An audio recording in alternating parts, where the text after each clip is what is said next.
শনিবার রাজধানীর ঐতিহাসিক সোহরাওয়ার্দী উদ্যানে অনুষ্ঠিত হল ইসলামী আন্দোলন বাংলাদেশের ডাকা বিশাল মহাসমাবেশ। মূলত 3টি দাবিকে সামনে রেখে আয়োজিত এই সমাবেশে এবার নতুন মাত্রা যোগ করেছে জামায়াতে ইসলামী ও জাতীয় নাগরিক পার্টি এনসিপির অংশগ্রহণ। সমাবেশে সভাপতিত্ব করেন ইসলামী আন্দোলনের আমির ও চরমোনাই পীর সৈয়দ মোহাম্মদ রেজাউল করিম। দুপুর 2টা থেকে শুরু হওয়া মূল পর্বের আগেই সকাল 10টা থেকে সোহরাওয়ার্দী উদ্যান মুখরিত হতে থাকে নারায়ে তাকবীর, আল্লাহু আকবর স্লোগানে। জামাতে ইসলামের 5 সদস্যের একটি প্রতিনিধি দল সমাবেশে যোগ দেয় অধ্যাপক মিয়া গোলাম পরওয়ারের নেতৃত্বে।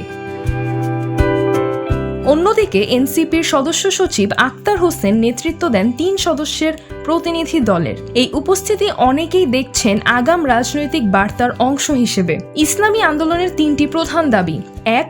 নির্বাচন পদ্ধতির সংস্কার, 2. নিরপেক্ষ বিচার, 3. পিআর অর্থাৎ প্রপোর্শনাল রিপ্রেজেন্টেশন ভিত্তিক ভোট ব্যবস্থা।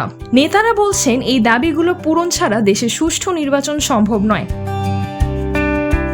সমাবেশে দাবি করা হয় দেশের নানা প্রান্ত থেকে অন্তত 10 লাখ মানুষ সমবেত হয়েছেন। একাধিক জেলার নেতারা বলেন এই মহাসমাবেশ কেবল রাজনৈতিক নয়, মানবিক দাবির বহিঃপ্রকাশ।